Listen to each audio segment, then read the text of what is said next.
I never thought I'd be sharing this story, but here I am. My name is Emma, and I'm 33 years old. For as long as I can remember, I've been the smart one in the family. You know the type, straight A's, perfect attendance, always with my nose in a book. While other kids were having sleepovers and going to parties, I was studying for the next big test or working on extra credit assignments. My younger sister Isabella, who's now 30, was always the complete opposite. While I was burning the midnight oil over textbooks, she was sneaking out to parties. Our parents, Tom and Sarah Matthews, somehow found this endearing. "Oh, that's just Bella being Bella," they'd say with a laugh whenever she'd come home past curfew or fail another class. Don't get me wrong, I loved being successful academically. It gave me a sense of purpose, and I genuinely enjoyed learning. But sometimes, I couldn't help but notice how differently our parents treated us. Isabella could do no wrong, even when she was clearly in the wrong. After graduating at the top of my class in both high school and college, I landed a prestigious job at a consulting firm. The pay was excellent, but the hours were brutal. 14-hour days became my norm, and somewhere between client meetings and endless presentations, my health took a back seat. Fast food became my best friend, quick, convenient, and always there when I needed it. "Another burger, Em?" Isabella would smirk during our monthly family dinners at our parents' house.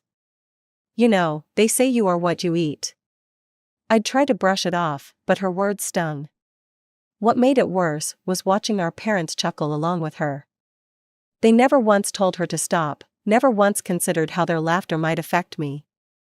"Oh, honey, she's just teasing," Mom would say if I ever showed signs of being hurt. You know how sisters are. But I did know how sisters were supposed to be, and this wasn't it. Sisters were supposed to support each other, have each other's backs. Instead, I got monthly doses of ridicule, served with a side of parental amusement. "Well, at least one of us can afford their own meals," I'd sometimes reply, which would earn me disapproving looks from our parents. Isabella, despite working at a boutique that barely paid above minimum wage, somehow always managed to wear designer clothes and carry the latest handbags. I never understood how she managed it until I overheard Mom and Dad discussing how much they helped her with her expenses. The dynamics of our family were clear. Isabella was the golden child who could do no wrong, and I was the responsible one they could always count on, especially financially. It wasn't unusual for them to call me asking for loans that were never repaid, always with the excuse that family helps family.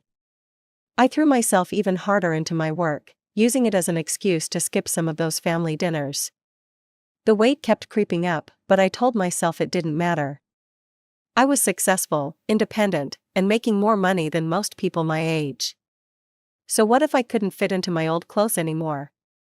So what if Isabella's jokes got more pointed and cruel with each passing month? But then came the phone call that would change everything.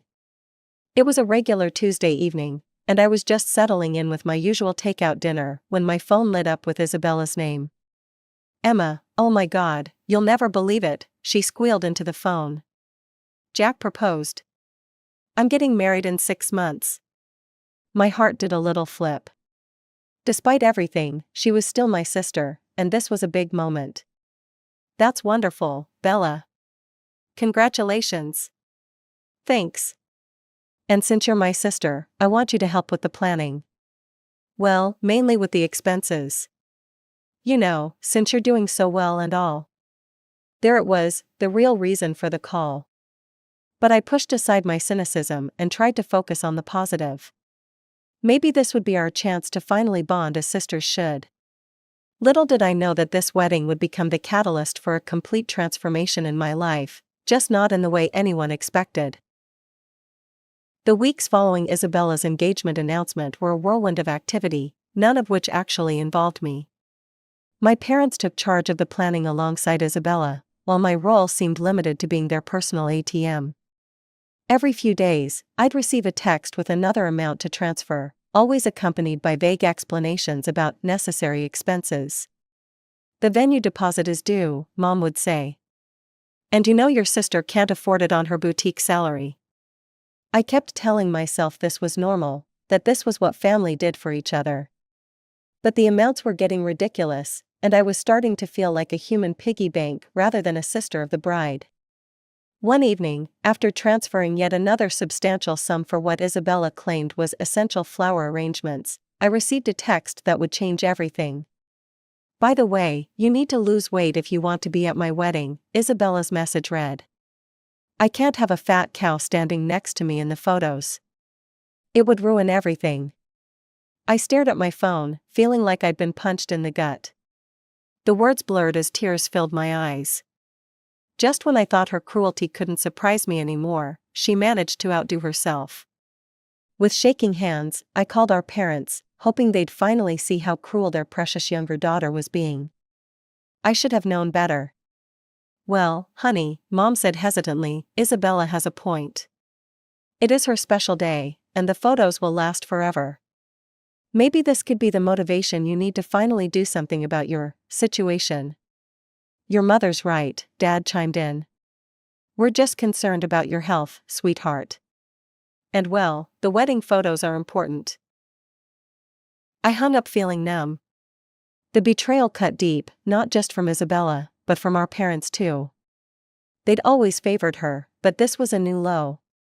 That night, I sat in my apartment, surrounded by the remnants of another takeout dinner, and really looked at myself. Not just my reflection in the mirror, but my whole life. How had I let things get to this point? When had I started accepting this treatment as normal? The next morning, I did something I'd been considering for months but had always talked myself out of. I scheduled an appointment with a psychologist. Dr. Sarah Chen's office was warm and inviting, nothing like the cold, clinical space I'd imagined. "Tell me why you're here, Emma," she said, her kind eyes studying my face. The whole story came pouring out: the family dynamics, Isabella's wedding, the constant belittling, and my parents' enabling behavior.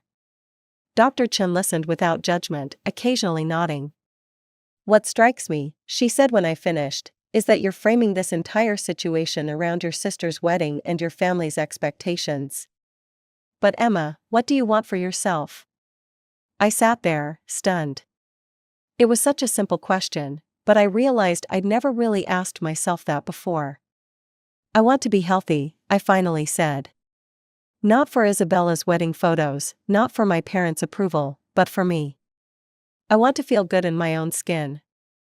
Dr. Chen smiled. "That's where we start then.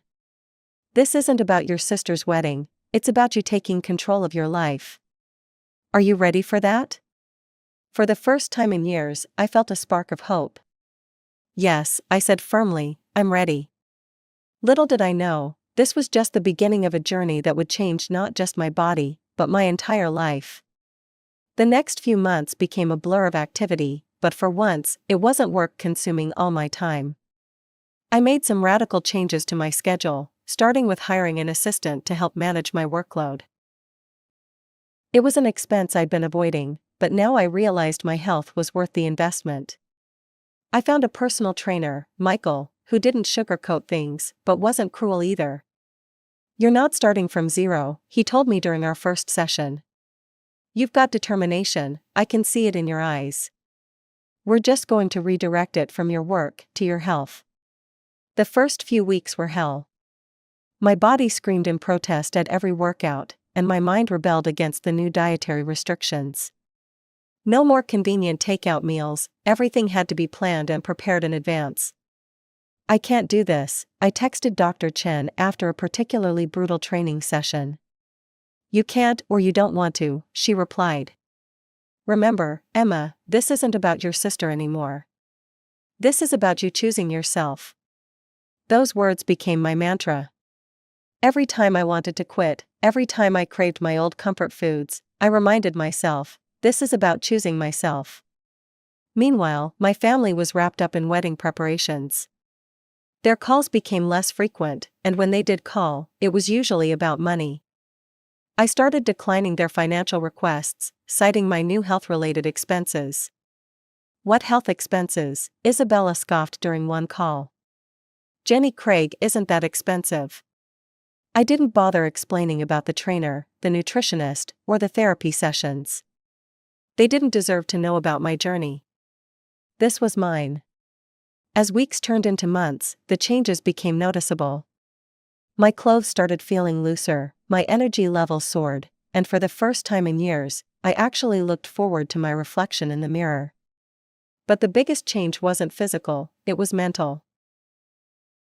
Through my sessions with Dr. Chen, I started understanding the toxic patterns in my family relationships. How I'd always been the responsible one, the bank, the emotional punching bag.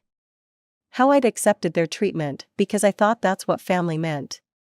Family doesn't mean accepting abuse, Dr. Chen told me. Love shouldn't come with conditions.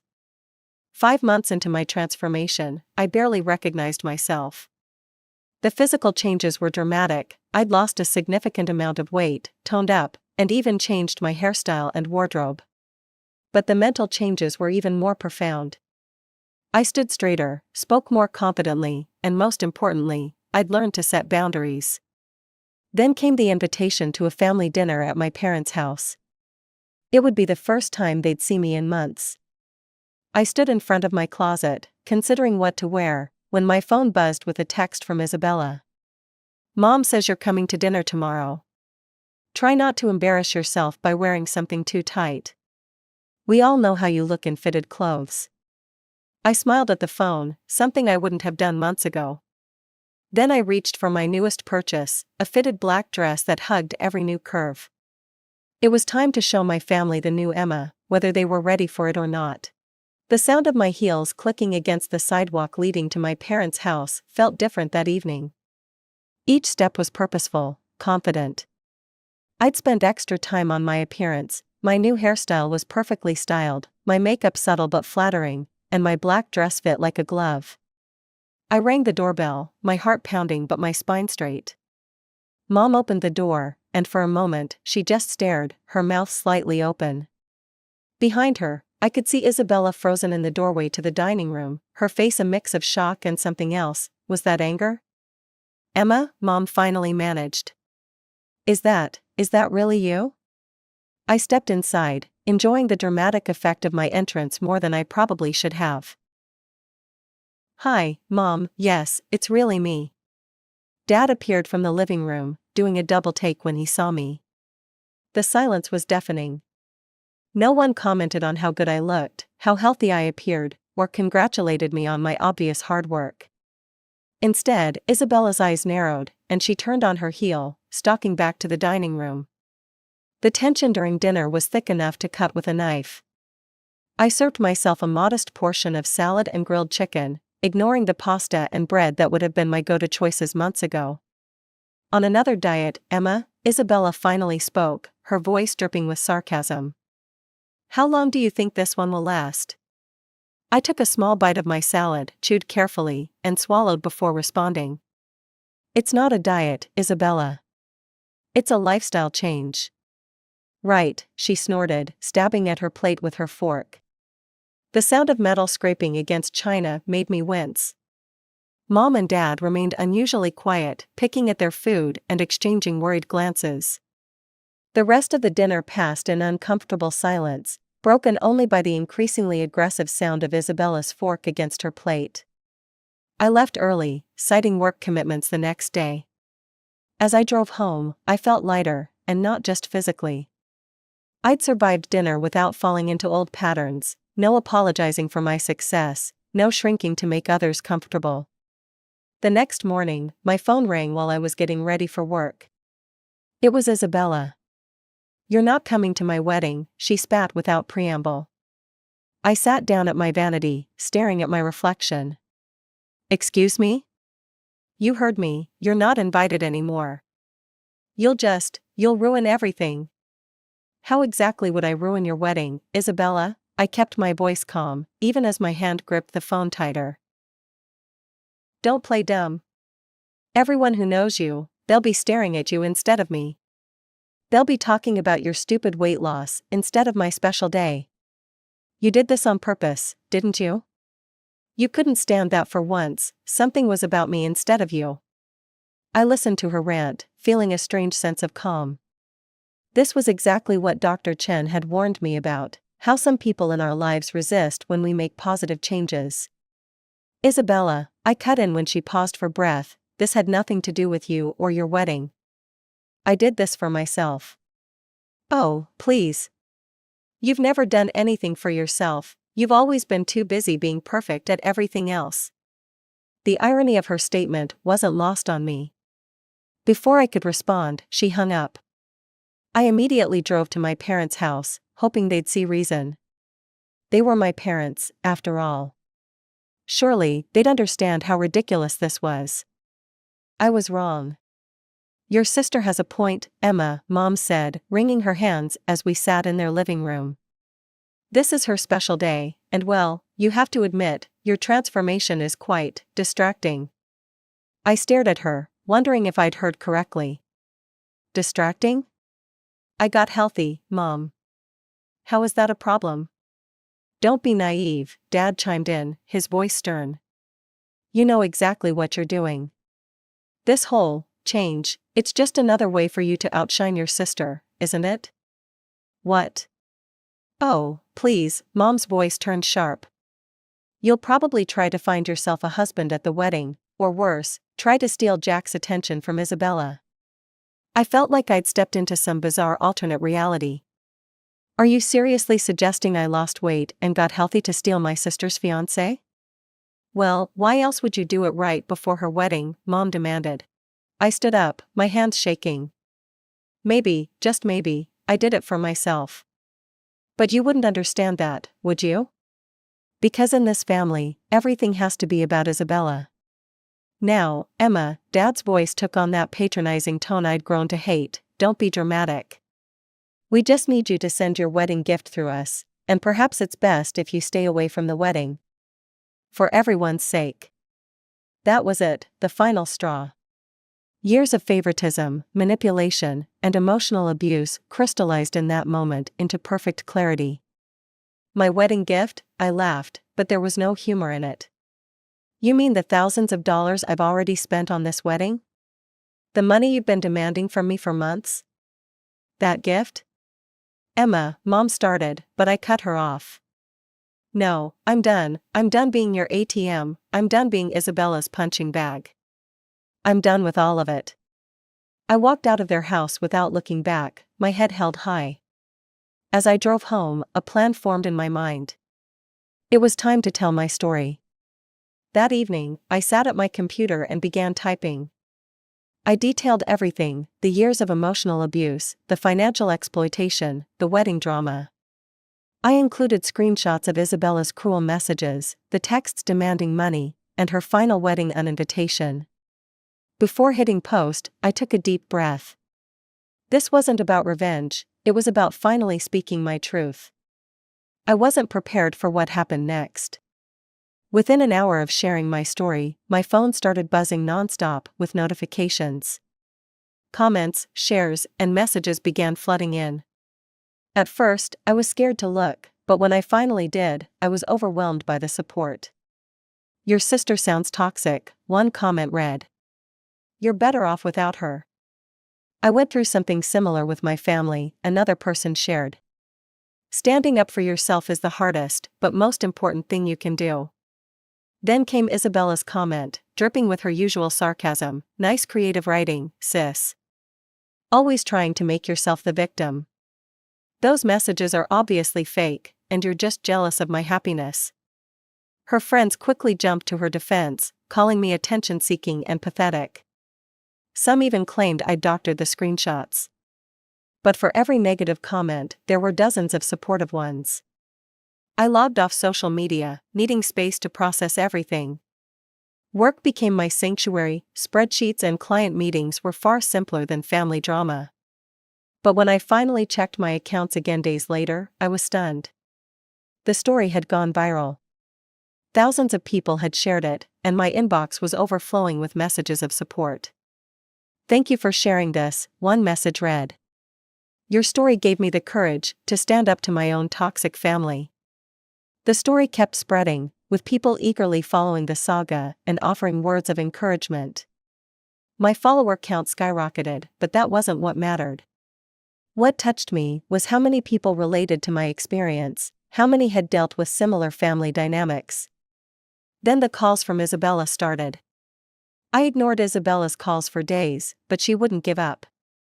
Then one evening, while I was preparing my dinner, grilled chicken with roasted vegetables, a far cry from my old takeout habits, I heard aggressive pounding on my door. "Emma! Open this door right now." Isabella's voice echoed through the hallway. I took my time walking to the door, my heart racing but my resolve firm. When I opened it, I barely recognized my sister. Her face was red, mascara smeared under her eyes. "How dare you," she screamed, pushing past me into my apartment. "Do you have any idea what you've done?" I closed the door calmly, though my hands were shaking. "I told the truth, Isabella. That's all." "The truth?" she laughed hysterically. "You've made me look like a monster." "Jack's mother read everything, she's furious. She's threatening to call off the wedding unless I apologize to her." I raised an eyebrow. "His mother?" Isabella's voice cracked, "she's overweight. She saw what I said about fat cows and now she thinks I'm some kind of horrible person." "Aren't you?" The words slipped out before I could stop them. Isabella's face contorted with rage. "You need to fix this. Take down that post right now and write that it was all a lie. Say you made it up because you're jealous of my happiness." I shook my head. "No." "What do you mean, no? If you don't, we'll never speak to you again." A calm settled over me as I realized this was an empty threat. Is that supposed to be a punishment, Isabella? Never speaking to the sister who's only ever been your personal bank and emotional punching bag? "You ungrateful thing," she shrieked. "After everything we've done for you." "Everything you've done for me?" I cut her off. "You mean the years of mockery? The constant demands for money? The cruel messages? What exactly should I be grateful for?" "Get out," I said firmly, opening my door. "And don't come back." She stood there, mouth open in shock. "You can't be serious." "I am, get out." As I closed the door on her screaming face, I felt something shift inside me. This was what real strength felt like. The calls from my parents came next, as I knew they would. They were desperate, saying Isabella's wedding was falling apart. The venue was booked, half the expenses were paid, and guests were already making travel arrangements. "You have to fix this, Emma," Mom pleaded. "Your sister's happiness is at stake." "What about my happiness?" I asked quietly. "Has that ever mattered to any of you? If you don't make this right," Dad's voice turned cold, "we'll have no choice but to disown you." I almost laughed. Disown me? From what, the family that's only ever seen me as an ATM and emotional punching bag? "I'll save you the trouble, I'm done." I hung up and blocked their numbers. Then I went to my closet and pulled out the expensive wedding gift I'd bought for Isabella weeks ago, a designer handbag she'd been hinting at for months. After a moment's consideration, I picked up my phone and searched for local women's shelters. The next day, I donated the handbag to a shelter that helped women rebuild their lives after leaving abusive situations. It felt right, turning something that represented my toxic family relationships into something that could help others. Weeks passed. Through the grapevine of distant relatives, I heard that Isabella's wedding had been called off. Jack had insisted she apologize to his mother, but she'd refused, saying she had nothing to be sorry for. Their relationship hadn't survived the conflict. Part of me felt sad, not for Isabella, but for the relationship we could have had if things had been different. But as Dr. Chen reminded me, you can't set yourself on fire to keep others warm. My life changed in ways I never expected. The viral post led to opportunities to speak about toxic family dynamics and self-worth. I started a support group for others dealing with similar situations. My story resonated with people because it wasn't just about weight loss, it was about finding the strength to choose yourself. These days, when I look in the mirror, I see someone I'm proud of. Yes, I'm healthier and more fit than I've ever been, but that's just the surface. The real transformation was learning to value myself, to set boundaries, and to understand that real family, whether blood or chosen, builds you up instead of tearing you down. Sometimes I wonder if Isabella and my parents ever understood what they lost. Not their ATM, not their emotional punching bag, but a daughter and sister who would have done anything for them if they just loved me for who I was. But that's their loss, not mine. I'm too busy living my best life to wonder for long. As for that wedding gift, I hear it's being used by a domestic violence survivor who just landed her first corporate job. She needed a professional bag for interviews, and now she has one. Sometimes the best endings aren't the ones we planned, they're the ones that help us become who we were always meant to be.